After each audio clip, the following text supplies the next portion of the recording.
ఈ లోకంలో కనుమరుగైపోయారు. నిన్ను విడిచిపెట్టిన వారందరూ కూడా, నీ మాట విన్న వారందరూ కూడా భ్రష్టులైపోయారు. నిన్ను గూర్చిన వార్త వినినప్పుడు నాకు భయం కలుగుతుంది.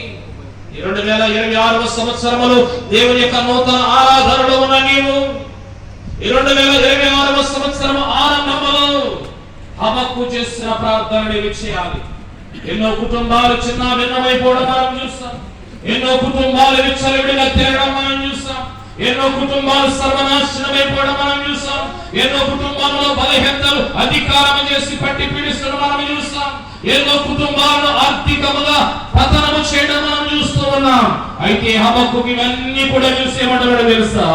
సంవత్సరములు జరుగుతుండగా నీ కార్యములు మా పట్ల మరలా నూతన పరుచు ప్రభువా అంటాడు. గట్టిగా స్తోత్రం చెప్పండి. హల్లెలూయా, హల్లెలూయా. గతించిన కాలములో ఈ శ్రమ నా కుటుంబంలో ఉంది ప్రభువా.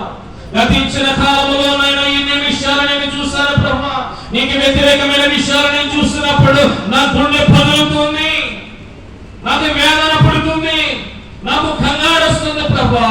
సంవత్సరములు జరుగుతుండగా నీ కార్యములు మరలా నా పట్ల ఏమి చేయమంటున్నాడు? నూతన పరచమంటున్నాడు. గతించిన శ్రమ కాలం నాకొద్దు, గతించిన శోధన కాలం నాకొద్దు. ఈ సంవత్సరం ఎలా ఉండాలో తెలుసా? నా జీవితంలో ఒక నూతన వరవడిక నాకు కనిపించాలి ప్రభువా. నీవు శ్రమ పెడుతున్నావు, వ్యాప్తిలో చూపిస్తున్నావు, నీవు కోపిస్తున్నావైనా సరే నేనేం చేస్తున్నా తెలుసా? భరిస్తున్నానయ్యా. కానీ ఆ శ్రమలు నాకొద్దు, ఆ బలహీనతలు నాకొద్దు, ఆ శోధన కాలం నాకొద్దు. ఏ కాలంలో కావాలంటే నూతన వరవడిక నాకు కావాలని హబక్కు భక్తుడు అంటూ ఉన్నాడు.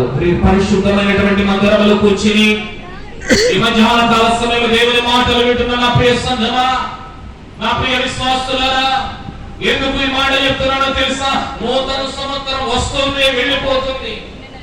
నూతన సంవత్సరం వస్తుంది, వెళ్ళిపోతుంది. ప్రతి సంవత్సరం కూడా క్రిస్మస్ వస్తుంది, వెళ్ళిపోతుంది. ప్రతి సంవత్సరం కూడా మనలో నిజమైన నూతన సంవత్సరం అనుభవాలు ఎంతమంది పొందుకుంటున్నాం? వాగ్దానాలు తీసుకుంటున్నాం, వాగ్దానం చదువుకుంటున్నాం. ఆ వాగ్దానం మన పట్ల నెరవేరుతుందా లేదా అని ప్రభు దగ్గర కనిపెట్టే వారిగా ఎంతమంది ఉంటున్నాం? ఆ తిరుగునాడు వాగ్దానాలు తీసుకున్నారు, ఇవదే కాలంలో వాగ్దానాలు తీసుకున్నారు, ఇంకా కొంతమంది తీసుకోబోతున్నారు.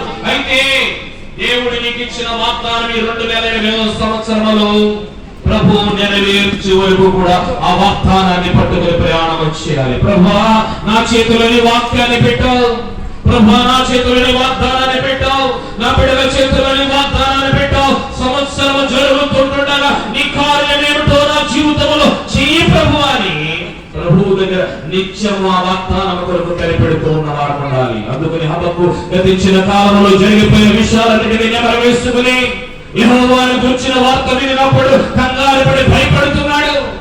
అందుకని అంటున్నాడు, సంవత్సరములు జరుగుతుండగా ఏం చేయమంటున్నాడు? నీ కార్యములు నా పట్ల ఏమున్నాయో, నీ కార్యములు నా కుటుంబం పట్ల ఏమున్నాయో, నీ కార్యములు నా బిడ్డల పట్ల ఏమున్నాయో, నీ కార్యములు నా సంఘము పట్ల ఏమున్నాయో అవన్నీ కూడా నెరవేర్చడానికి నువ్వు సిద్ధంగా ఉన్నావు. కానీ ఈ సంవత్సరంలో నెరవేర్చు ప్రభువా అంటున్నాడు. హల్లెలూయా. నీ పట్ల ప్రతిదీ కూడా ప్రభువు చేయడానికి ఇష్టపడుతున్నాడంట. కానీ ఎప్పుడు చేస్తాడు ఈ కార్యాలు? కానీ ప్రతిఫలం కాదు, నాకు ఈ సంవత్సరంలోనే ఈ కార్యము జరగాలి. గట్టిగా స్తోత్రం చెప్పండి ప్రభువుకి. హల్లెలూయా, హల్లెలూయా. ఈ మధ్యాహ్న కాల సమయం ఇక్కడ కూర్చున్న మనందరూ కూడా ఈ సంవత్సరం ఆరంభం నుండి ఆఖరి వరకు కూడా మన కార్యాలన్నీ సఫలపరచబడును గాక. హల్లెలూయా. ప్రకటన గ్రంథం 3వ అధ్యాయం 10వ వచనాన్ని చదవండి. సమయం తక్కువ ఉంది. నీవు నా ఓర్పు విషయమై వాక్యము గాయకొంటివి కనుక ఏంటమ్మా? భూనివాసులను ఏంటమ్మా లోకమంతటి మీదకి రోబవు శోధన కాలము ఏంటమ్మా నేను నిన్ను కాపాడేదను. లోకమంతటి మీదకి అంటే ఏమొస్తుందంట? చెప్పండి ఏమొస్తుందంట? శోధన కాలం వస్తుందంట. అంటే మనిషికి ప్రతి కుటుంబంలో వ్యక్తికి ఏదో ఒక శోధన సమయం వస్తుందంట.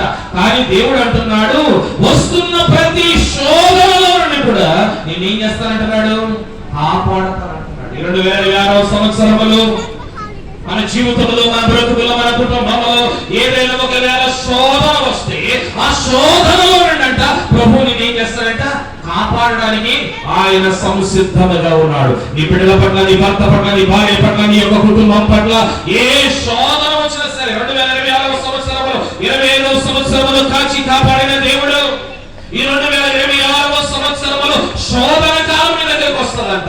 శోధన అంటే చెప్పొస్తుందా? శోధన అంటే చెప్పిన దగ్గరకు వస్తుందా? శోధన కాలం నీ దగ్గరకు వస్తుందంట. కానీ ఆ శోధనలో నీకు దేవాతి దేవుడు ఈ 2026వ సంవత్సరంలో కాపాడడానికి సంసిద్ధుడిగా ఉన్నాడు. గట్టిగా స్తోత్రం చెప్పండి. వారందరూ కూడా నా బిడ్డల శోధన వస్తుంది, కానీ కాపాడువాడు ఆయన. నా భర్తకు శోధన వస్తుంది, కాపాడువాడు ఆయన. నా కుటుంబంలో భయంకరమైన వేదన శోధనలు వస్తాయి, కాపాడువాడు ఆయన. అంటే మనకి శోధన రావడానికి సిద్ధంగా ఉంది 2026వ సంవత్సరంలో. కానీ ఆ శోధనలో నుండి ప్రభు మనలంట కాపాడతాడంట. విశ్వసించండి, విశ్వసించండి. ఆ శోధన కంపల్సరీగా మనకి రావాలి. దేవునికి స్తోత్రం కలుగుగా. సంవత్సరం అంతా కూడా చదువుతారు, ఆఖరి ఏమొస్తాయి? పరీక్షలు వస్తాయి. అయ్యో పరీక్షలకు వచ్చేసి నీ పరీక్షలు మరి వస్తాయి.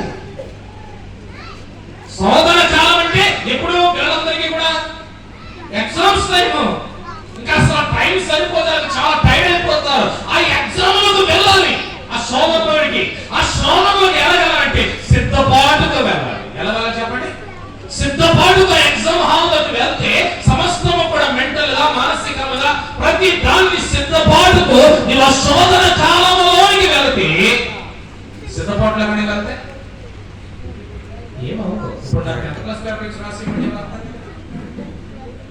క్లాస్ పేపర్ గురించి అసలు మీరు బాగా మాట్లాడతారు, బాగా చెప్తారు కదా.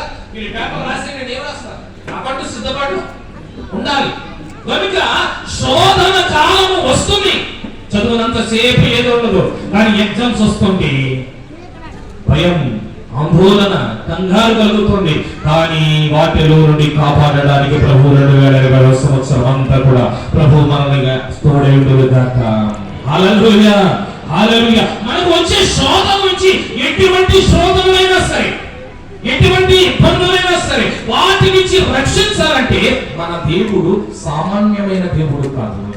నీ విశ్వాసాన్ని బట్టి, నీ పరిశుద్ధతను బట్టి, నీ నీతిని బట్టి, నీ సత్య మార్గమును బట్టి ప్రభు ఏం చేస్తాడు తెలుసా?